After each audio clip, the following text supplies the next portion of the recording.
I, I, I, I, He got fired from Kane, now we ain't got no shame. So we started a pod, Chuck Yates needs a job. Hey everybody, welcome to Chuck Yates Needs a Job, the podcast. Honored today to have as my guest Jane Stricker. And I'm going to booger on your title. What are you doing? Sorry, you told it. It was like 15 minutes long. It is a ridiculous job title. So I am the Senior Vice President of Energy Transition at the Greater Houston Partnership. And my secondary role, or really probably my primary role, is as Executive Director of the Houston Energy Transition Initiative that the partnership leads on behalf of industry. So I always just tell people I'm leading the energy transition in the energy transition capital. Gotcha. And you actually have the right background for that because you had a long career at BP. Tell me about career at BP. Yeah. So random collection of jobs at BP is how I would describe it, starting with working in retail gas station business when I joined BP in 2000. So this is great. When I was at Kane Anderson, one of my partners was a petroleum engineer, and right out of school, he went to work for Exxon. He is down in Corpus Christi, meets a girl in a bar, and she goes, "Who do you work for?" And he goes, "Exxon." And she goes, "Which one?" Yeah, exactly. So, yes. Well, and I started in Baltimore, and it's that thing where it wasn't an energy industry. If you worked for an energy company, you worked in a gas station. Right. And I really never had, for the first half of my career, any real sense of the true size and scale of the energy industry or BP.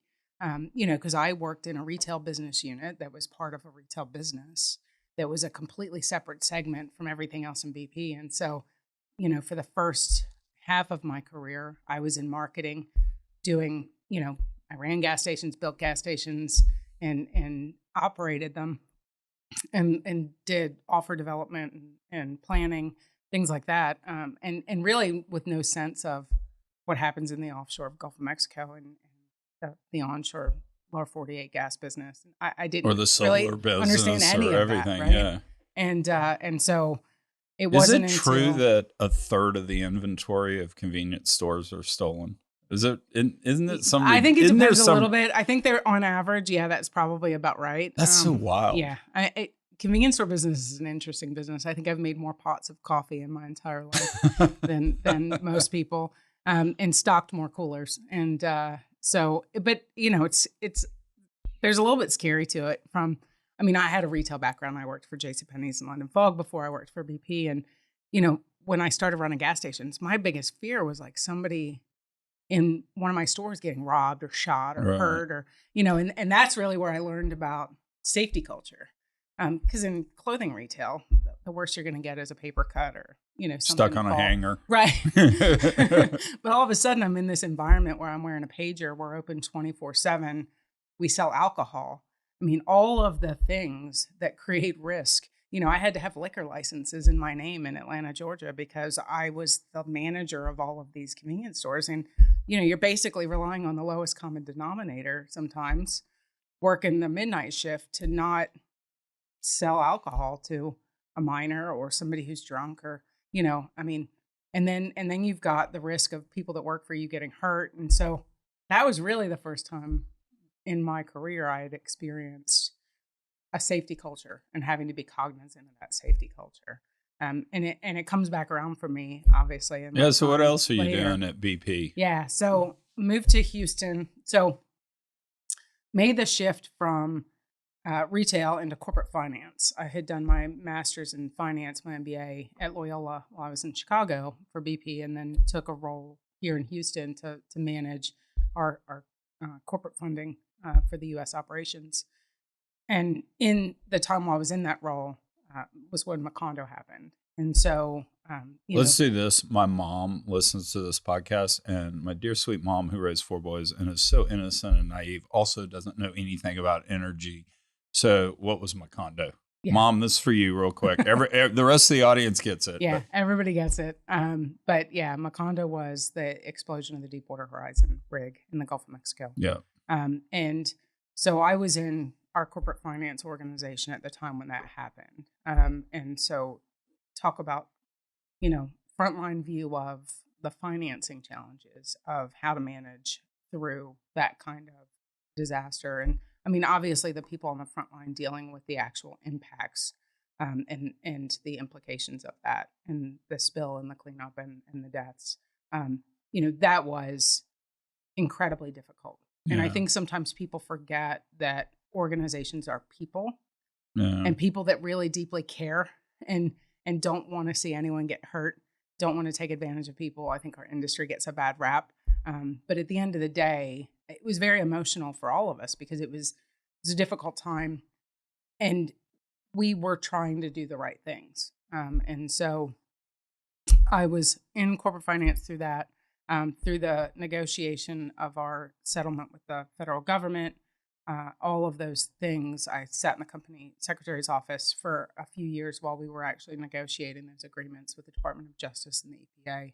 And then I was asked to take a role supporting that compliance. So we were under 2 federal agreements for 5 years, one with the Department of Justice and one with the EPA. We were required to conduct and complete a series of, with the DOJ, it was primarily focused on process safety and changing our process safety approach and implementing new procedures and processes in our Gulf of Mexico operations and in our well operations.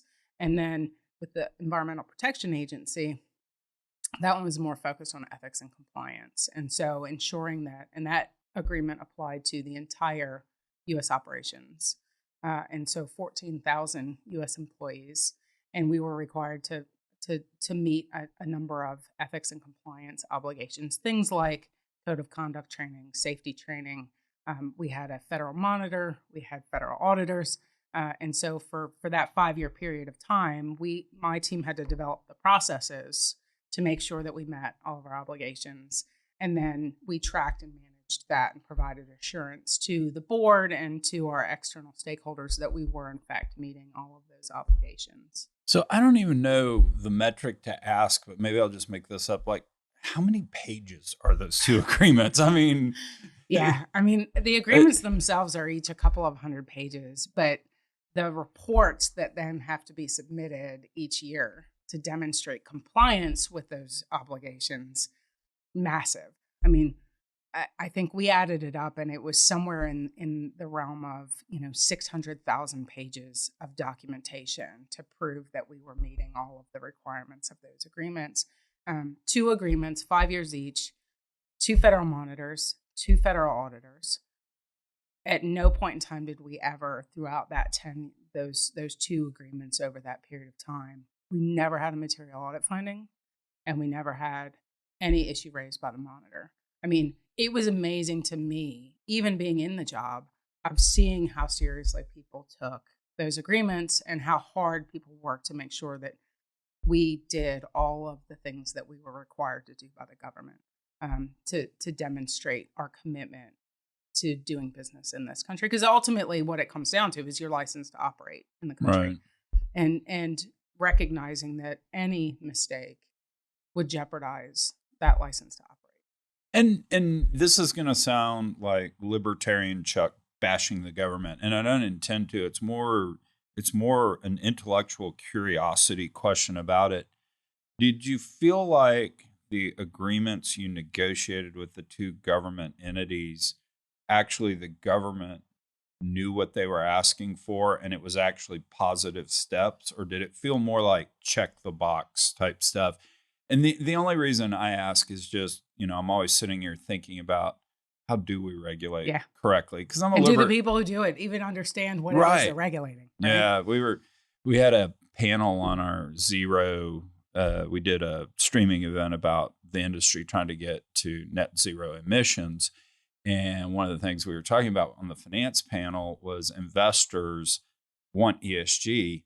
And I said, I hate to say this because I love my former investors, but they were kind of like Justice Stewart in his Supreme Court decision about pornography. It's like, I know it when I see it. Yeah. But they truly didn't know what they were asking for. Yeah.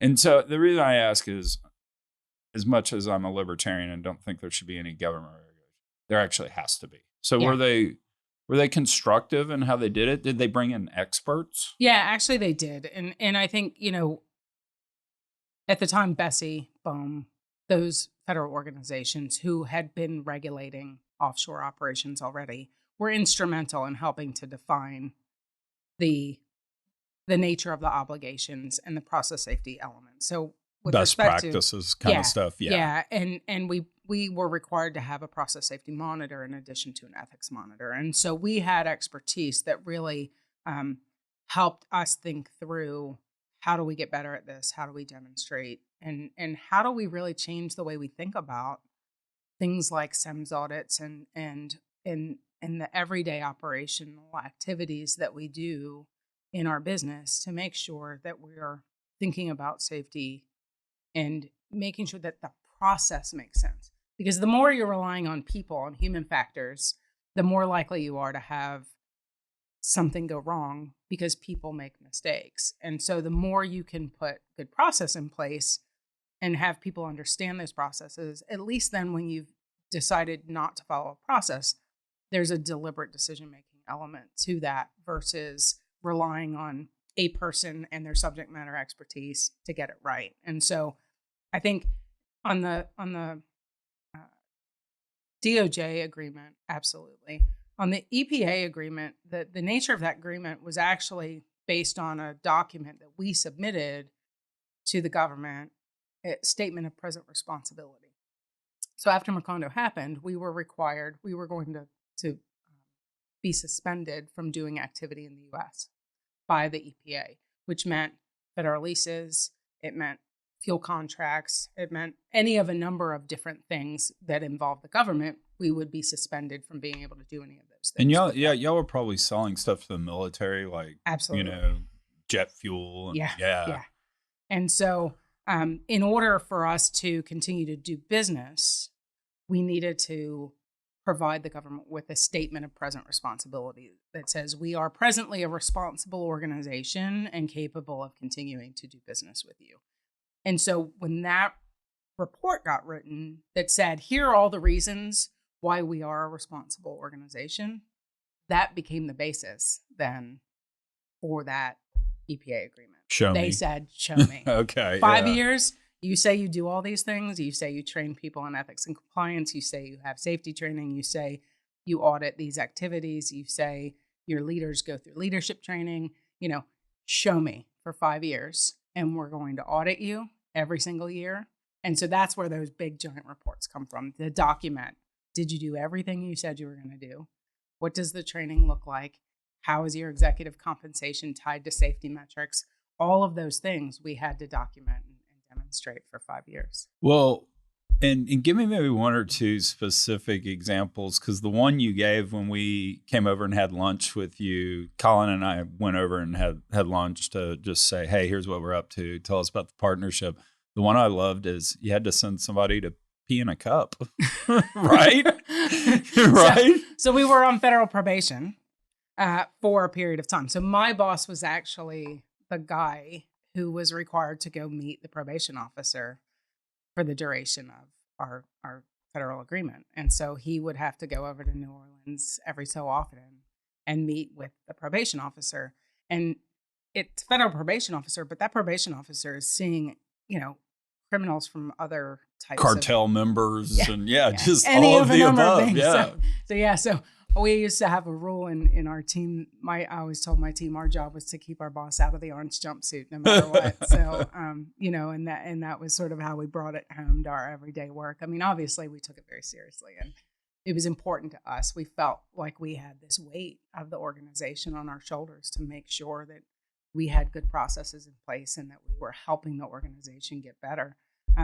But we also had this very personal, our job is to keep our boss out of the orange jumpsuit. So, and did he actually wind up getting drug tested, or did we kind of we joke about that? I think we joked about it, but I don't think he actually ever did have to go through that testing personally. So, but no, that's interesting. Is there something surprising out of all that maybe people wouldn't have thought of, either something you had to do or just a compliance result or something kind of just that none of us would have thought of? Because that's a wild experience and it's uncharted territory, right? It is absolutely uncharted territory. I think, when I would explain to people, people fundamentally understood the Department of Justice agreement and the process safety requirements, and having to improve operations and well operations in the Gulf of Mexico, and changing the way we operated to improve safety and put more processes in place. I think people fundamentally got that because of the nature of the accident.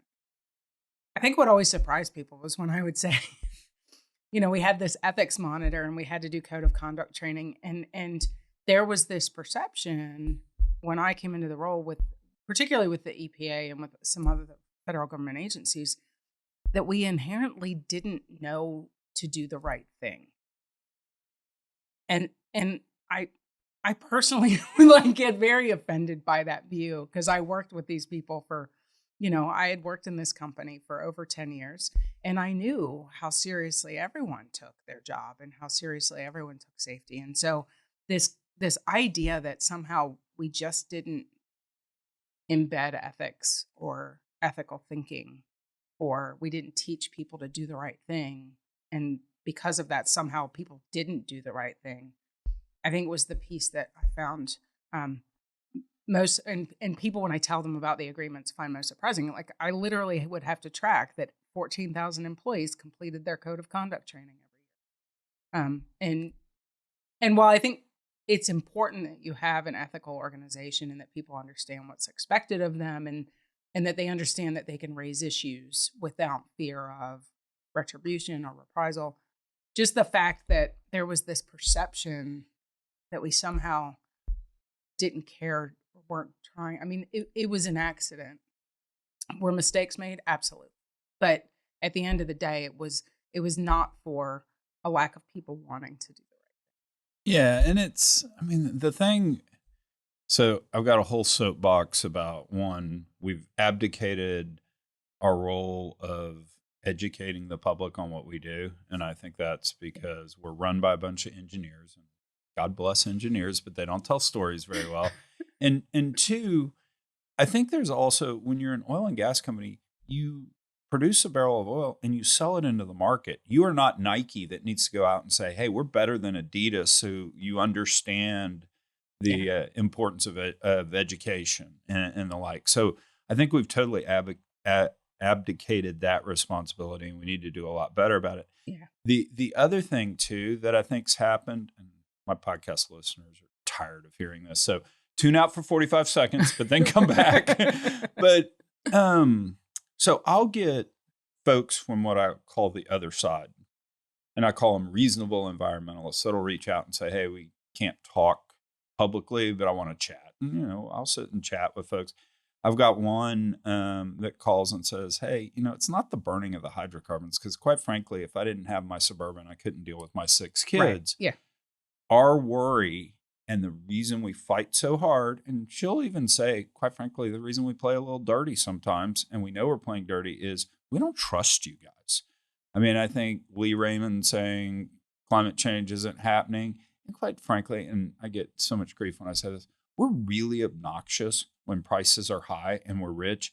And I don't think we appreciate that high oil prices pushes the economy into recession and everybody else is suffering. And so the suspicion level because of those two things is just through the roof. And I think that's kind of the most important thing we need to do is educate on that front. Yeah, absolutely. And honestly, that's a big part of what my job is now at the partnership. I'm leading this energy transition initiative on behalf of industry. Right. It's industry that has funded this work at the partnership for 3 years. And it's the industry players that you would expect that have a big footprint here in Houston. It's the BPs, the Shells, the Exxons, but it's also Dow. It's also NRG. It's also Sonova. And, and we've got midstream players, we've got, primarily renewables players, and we've got traditional incumbent players, all that have recognized publicly or, amongst themselves that we need to think differently about the way we operate our business. We are in a transition. We've been in a transition for 100 years. This industry has always been in transition. Right. I get frustrated when people say, oh, we don't like the word transition. we have been in transition for 100 years. We used to and burn we will continue. wood, and then we burned whale blubber, and then and then it was oil, and then we found natural gas, and then we found fracking, and so we continue to find new ways to produce and provide energy to the world, and that's what this industry does, and it's what it does well. What we don't do well is talk about it. Right. What we don't do well is build trust. And I think we are living in a time where there's intentional barriers and divisiveness being created. People want to own an issue, not solve a problem. Right. And so I think there's a lot of pitting people against each other on oversimplified explanations of what's happening. But in Houston, we have to be successful at this. We have to really figure out how to navigate and lead the transition, because our economy and our jobs here depend on it. And so, my role is to find ways to help progress energy transition solutions for the region and for our member companies. And in that, create jobs and economic opportunity, drive that innovation ecosystem, figure out, this is where everything will scale from. It doesn't matter whether you've created your technology in Boston or California or Denver. If you want to integrate an energy solution into the system, this is where you need to be in the long term. And the industry players, incumbent industry, needs to hear that, and they need to know that they need to find a way to think differently about their operating model and learn to integrate some of these new solutions into their business models. That's where the transition needs to happen, probably more than anywhere else. But this is where it'll happen. This is where it'll come together. And so the work that I'm leading at the partnership is really about how do we support that? How do we help educate not only people in Houston, but outside of Houston about the role Houston has to play in energy leadership in the long term? And then, whether it's funding the transition or implementing new technologies or supporting supply chain or helping support the innovation ecosystem, this is what the member companies have come together and asked me and Bobby Tudor and Scott Nyquist and Eric Mullins as the leadership of this to drive that forward. And so it's been a really fun first 6 months in role. And drinking from a fire hose, I would think. So insane. It started with, Sierra Week and South by Southwest, like right out of the box, and having to figure out what's the narrative, what's the story we want to tell, and then how do we start to bring more people in and engage NGOs and governments and universities and people who don't think that the energy transition means shutting down the energy industry, the incumbent energy industry. When the discussion needs to be, how do we bring everybody to the table? Because the only way we win at this is if we can find a way to work together and figure out how to integrate all these solutions. Because at the end of the day, one, this is being driven by not big bad government. This is consumers. Yep. This is investors. This is company, and it's a tidal wave. Yep. So one, it is going to happen. Two, I think when you just said win, in my mind, win means we make this transition by spending 5 instead of spending 100. Because the 95 that we save in there can do a lot of good stuff for humanity. And so we need to be thoughtful. That's why I hate the demagoguing about energy, because at the end of the day, if we're not leveraging the existing energy infrastructure, it won't get done. Yeah. We could, if we had... Yeah, it just won't happen. Yeah. If we had the United States and we had no energy infrastructure, okay, yeah, we might start with hydrogen, but we have all this stuff. It's been paid for. We got to figure out how to... Absolutely. Yeah. Yeah. And you could easily see how, if you look back at the tech bubble, the amount of investment that just evaporated because it wasn't sound commercial opportunities. It was interesting technologies that ultimately didn't have a role to play. And so, on the investment side, we have to figure out what makes sense, what works. Obviously, from a research side, you want to be looking at every option, and you want to be, continuing to push the limits on what's possible. But at the end of the day, to scale it, to make it work, to to implement something in an existing system, you got to figure out how to make it fit and what works at scale. I mean, we're talking about, when people talk about electrifying everything, I don't think they understand that doesn't just mean more outlets. Like, right. So Pete Shear was CEO of Adventure, one of my portfolio companies back when I was at King. Pete is an engineer's engineer. And we go out to California to play in a golf tournament. So I take all my CEOs out there. And this is, 10 years ago, 8 years ago.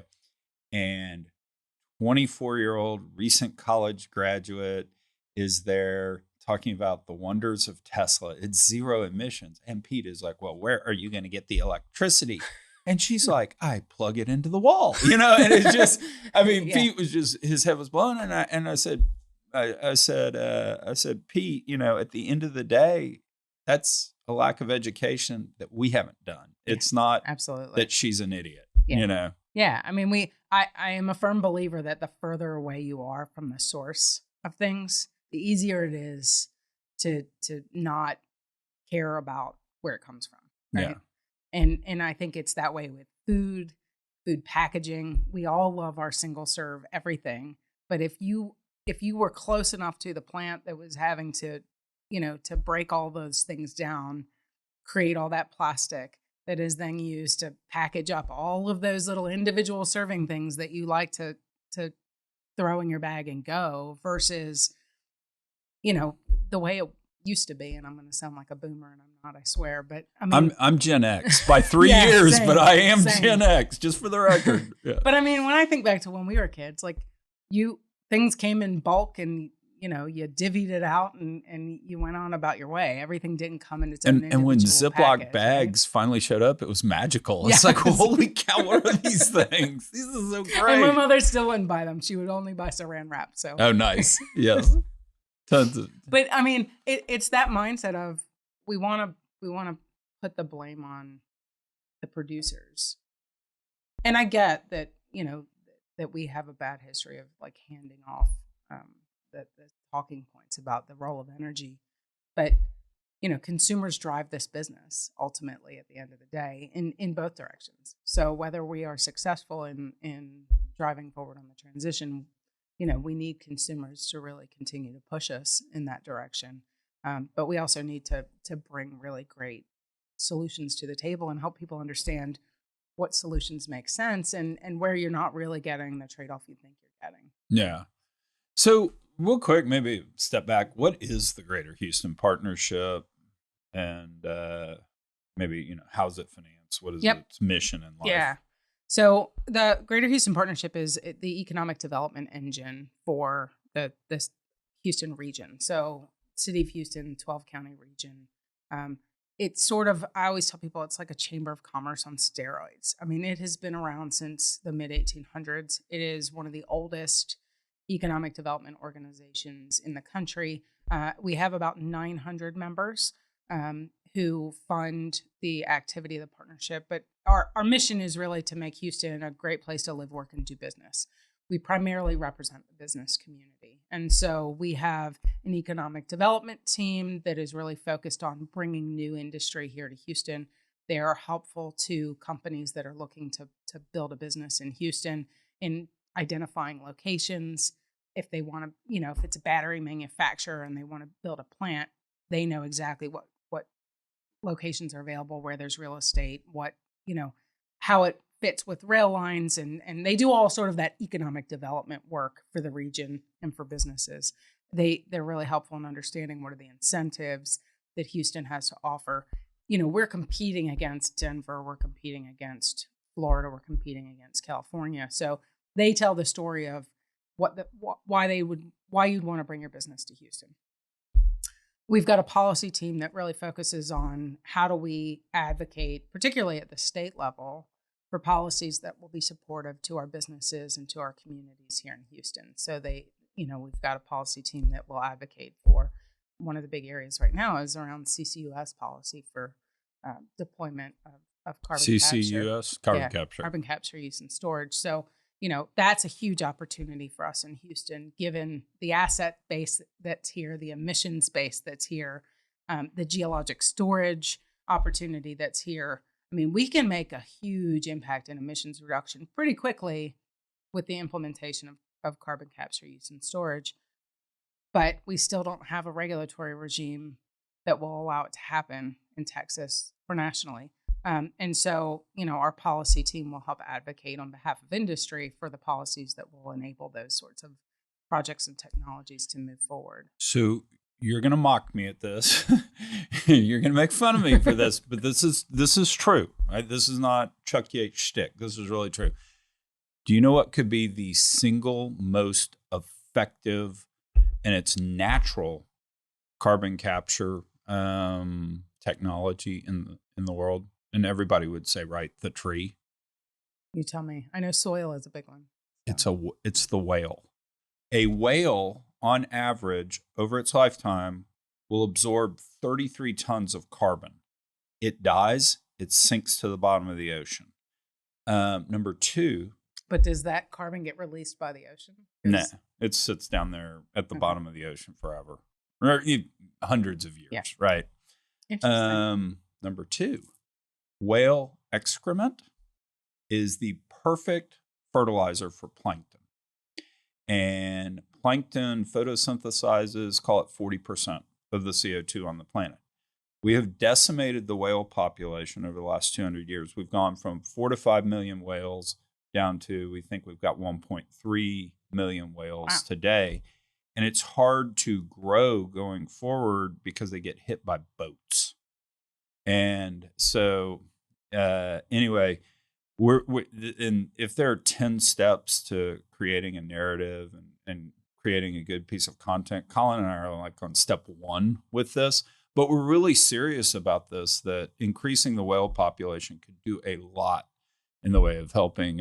So I love to meet those people because we're right here on the ocean, and there really is something to do on that front. I do think, and I'm not going to mock you, I did not know any of those things about whales. Nobody talks about it, but fantastic. Yeah. And it was not part of the National Petroleum Council study on carbon capture, use, and storage that we did. They missed Sadly, out on it. we may need to go back and revise. But I do think, nature-based solutions do have a role to play. I think we don't leverage the land, the space, and I'm not talking about trees, but I'm talking about soil sequestration. There's a lot of work right now with ranchers in West Texas about leveraging their ranches and their ranch land as a mechanism to store carbon dioxide. So you can mock this. One of the solutions we were bandying about is we were going to go to musicians and get them to create romantic music for whales to put them in the mood. Jewel, you were meant for me, splash, splash, splash, splash, or something to that effect. Mock away on that. Well, that'd be one way to get it done. Exactly. Did not mean to divert you. So, No, that's okay. So what else is the partnership doing? So the partnership has, we do a lot of events, networking. We bring together, I think, one of the things I think the partnership does best is connecting the dots across organizations. And so, to the extent that there are companies looking to do a project on X, we can help them connect to company Y who's also interested in doing that. We create a forum for them to talk about issues of business interest primarily.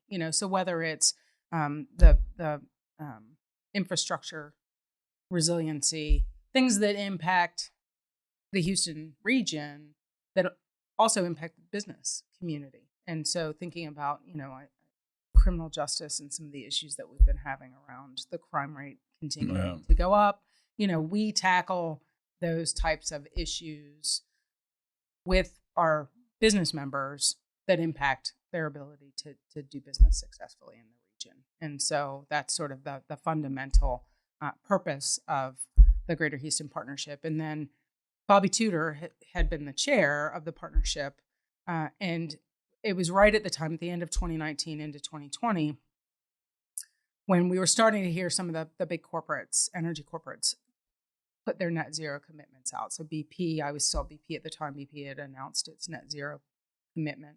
Shell came out with its net zero commitment. And it was 2 years ago, basically this month, that Bobby stood up at the annual meeting and said, Houston has a responsibility and an opportunity to lead the energy transition. And that's what really kicked off all this work that created my role in this energy transition initiative in Houston. And it was really about, we did, about a year's worth, or the partnership did about a year's worth of work with McKinsey to understand what are the implications of different scenarios for Houston in the energy transition. We were already seeing significant contraction of energy jobs in the region at that time. And yeah, I kind of understand that. Yeah. I got booted. And obviously through COVID, and when at the beginning, and when oil went right. upside down, it hit even harder. And so thinking about how do we make sure that we are future proofing Houston for its residents, for the economy, and making sure that in the long term we still have a great place to live and work. And so that work kicked off. That strategy got launched a year ago at the end of June. And then I came in January to lead the work once they sort of figured out the structure and how they wanted to pull it all together. So actually at the end of this month, we have our next Future of Global Energy Conference. And so it runs from the 28th of June to the 30th of June. We've got a combination of in-person and virtual events.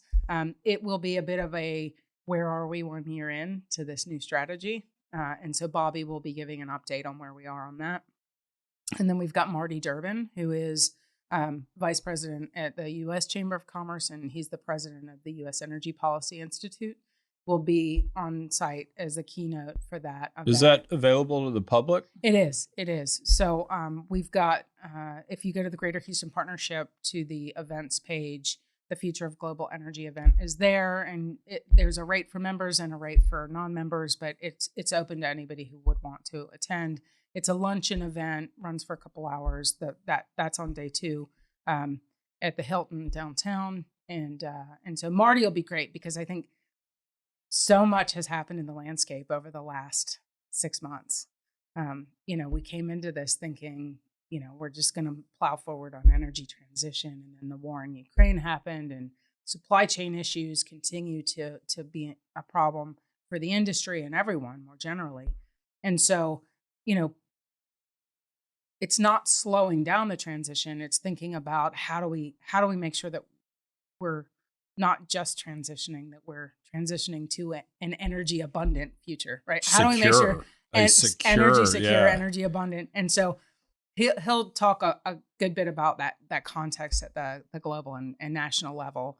And then the third day, which is the virtual day, we've got concurrent tracks on carbon capture, use and storage, hydrogen, and then industry decarbonization to really talk about what's happening at the global and national level, what's happening in Houston, and then what's on the forefront, what's happening in the innovation space. And so for each of those tracks, we've got 3 panels that sort of lay out context, talk about what we're doing in Houston, and then talk about, with a lot of our new startup companies here in Houston, what's coming down the pike with innovation in those 3 areas in particular. And then we also have a really great closing panel focused on climate equity.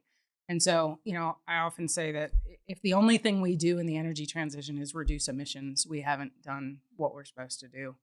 We have to do it in a way that creates opportunities for everybody. And so we'll have a really great discussion with the Chief Sustainability Officer for the City of Houston, and somebody from BP, and somebody from Houston Community College and the Houston Advanced Research Center, talking about, how do we make sure that through this transition we're creating opportunities for everyone to be successful and to improve, pollution issues in communities, and to create great jobs that anyone could have access to in the long term. So I think that'll be a great wrap-up session. No, that'll be cool. I'm going to get you to close with, give us the elevator pitch for why Houston, because there are folks actually outside of Houston that listen to it. Yeah. Supposedly, I have heard this. I don't know that it's true. One of the nuclear submarines in the Navy that's trolling around defending us supposedly listens to my podcast every Thursday morning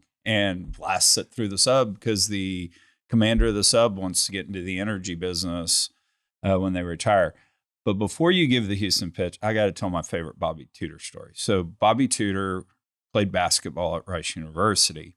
Bobby Tudor was also gracious enough to finance Tudor Fieldhouse at Rice, i.e. the new basketball gym. And so I run around and tell everybody, Rice is so bad at athletics, we name our basketball gym after the career leader in turnovers on the basketball. Totally not a true statement. I just totally made that up. But I say that all the time. Bobby one time pulled me aside. Will you just stop? Will you just stop?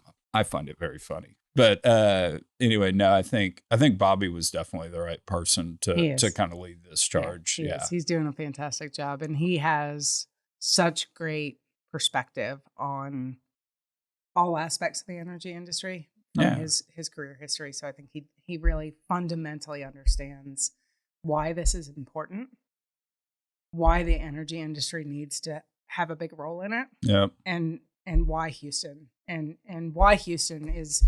I mean, there are, and he's got the gravitas to pull that together. He wouldn't get up and talk about romantic songs about whales. So he would not. Yes, he would not. But I think why Houston.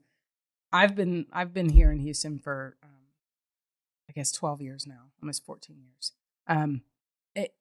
I like I said, I worked for the energy industry for half my career before I actually understood the energy industry, because I only knew that small piece of it. But being in Houston, you really, everything in Houston is tied to this industry.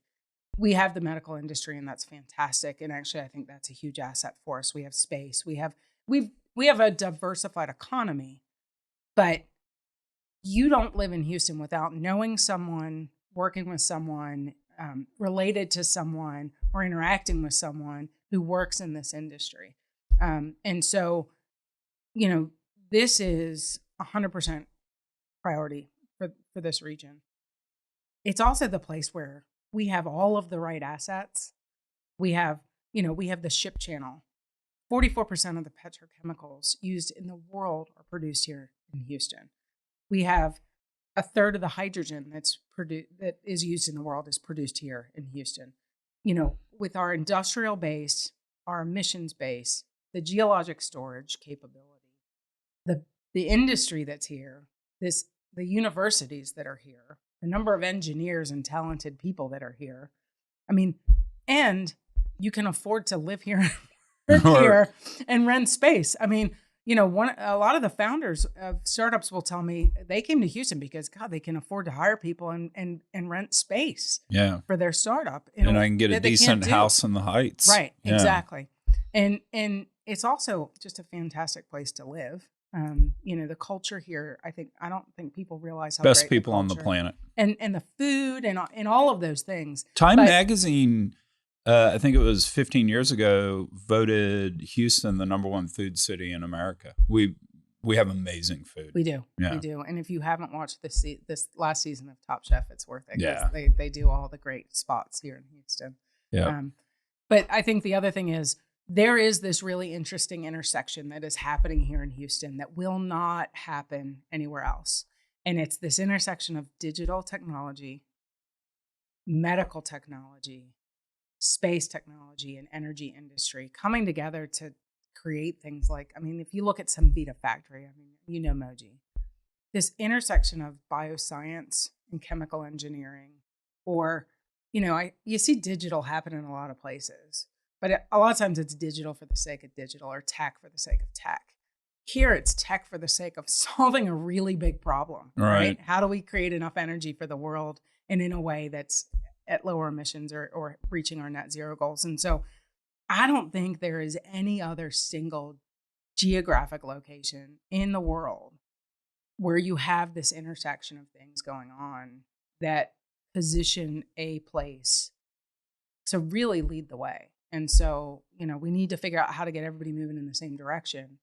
But that's my passion about it is I think the time, the intersection of things, the assets, the talent, and the commitment. You hear young people in school here in Houston at University of Houston in the energy program, they love this industry and they want to solve this challenge and figure out how to keep this industry alive in the long term and deliver what the world needs in a way that doesn't destroy the world. So I think it's amazing. So I have actually been digging around. I've been opening up Zoom calls and having, God, this is going to make me sound so old, having kids come on and just talk. Hey, why are y'all coming into the energy business? Why are you not? What's going on? And I talked to a second-year engineer who told me a story. And this is why I'm actually so optimistic about energy's ability to win back the narrative, is the engineer said for 3 years, and he's Canadian, Suncor came to my university. The first 2 years, they gave a speech titled How to Drill a Well, and 25 people showed up each time. And we'll just go ahead and throw them under the bus. It was an old white guy giving the presentation. The third year, basically the same speech, was titled Using AI to Image the Subsurface. And they said a 27-year-old Indian engineer who opened it up with, "Oh my God, this is so freaking cool." Yeah. 500 people showed up, and Suncor had 10x the recruiting class. Right.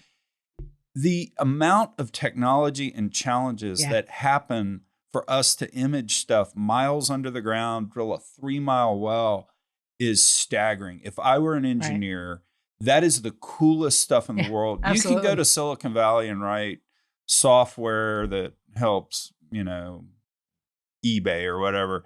Nothing compared to the challenges and the intellectual stuff we have to do. It's so cool. Exactly. My nephew nephew lives in Wisconsin. He was looking at colleges, and I had him a number of years ago, and I invited him down to look at some schools here in Texas, and we went and looked at some schools. But I also took him over to the BP's high-powered computing center. Because my nephew is very much into digital. Like, he built his own computer, and he's like a lot of young people. Like, they just fundamentally, their world revolves around tech, right? So I took him to the BP High Powered Computing Center, which was at the time, and I'm not sure if that's still true now or not, but it was like the second most powerful computer system in the world, and had him sit down with Keith Gray, who ran the computing center, and hear about how we were using data to figure out where energy is stored and how to get it out of the ground, and the size of wells, and being able to use digital capability to understand the opportunity. And, he was blown away. He was like, holy cow, this is really exciting stuff. But, the traditional thinking is, I don't want to go work on an oil rig. And the traditional thinking of the energy company is, we can't let anybody see this. This is our competitive advantage. No, it's not. There are no secrets. Exactly. Yeah. And the last thing I'll amplify on what you say about Houston, and I'll get all these details wrong, but I want to say it was 20 years ago, The Economist ran a survey of all the major cities in the world, where they basically went out and chose 1,000 random citizens of each city, and they asked a series of questions.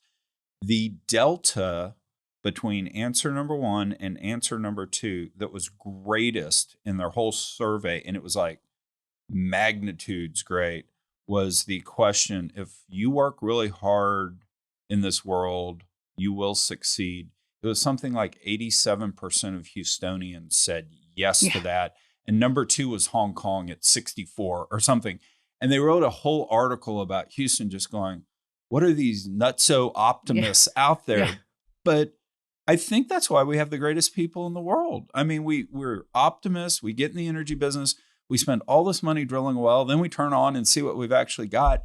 And to top that off, we've all been broke at some point. So we really don't have a class structure here. Right. Yeah. I mean, you can't be too uppity around here, because I always tell people. Yeah, you never know in this town who's got money and who doesn't. You literally never know when you meet people whether they've got money or not. Yeah, and it could change daily. Yeah. I always say the CEO of an oil company's best friend is inevitably the janitor. And when things are doing well, they're flying around private on the CEO's plane. And when things are poorly, the CEO's sleeping on the janitor's couch. And that's just kind of how Houston rolls. Yeah. And so Bum Phillips, the former head coach of the Houston Oilers, used to always say, I always wore my cowboy hat when I went outside the country, and I told people I was from Houston, and they knew I'd be nice to them. So it's a great, I mean, we love it here. I still, I'm a Baltimore girl at heart. I'm still a Ravens fan and always will be, and an Orioles fan. But we do love it here in Houston, and it's great. And as somebody who has made a career out of just figuring it out, I mean, that truly, if I think back about my entire career, it has become, it is basically the motto, just figure it out. Just get thrown in something new and just figure it out and do the next thing. And that's Houston. They will just figure it out. We will just figure it out. So it's exciting times to be here. And I wouldn't want to be anywhere else right now. Well, Jane, you were really cool to come on. I appreciate this. It was a blast. I really enjoyed it. And I will say I was terrified, but I often ask myself, am I cool enough to go on Chuck Yates' podcast? Because I'm not sure I'm cool enough for the crowd that you with, so. Yeah, right. How do people find out about the partnership website? Yes.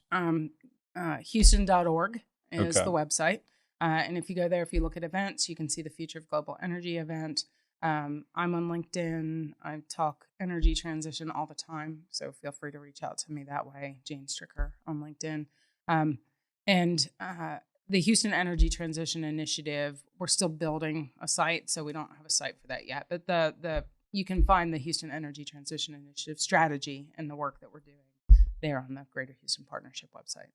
Cool. All right. Thanks.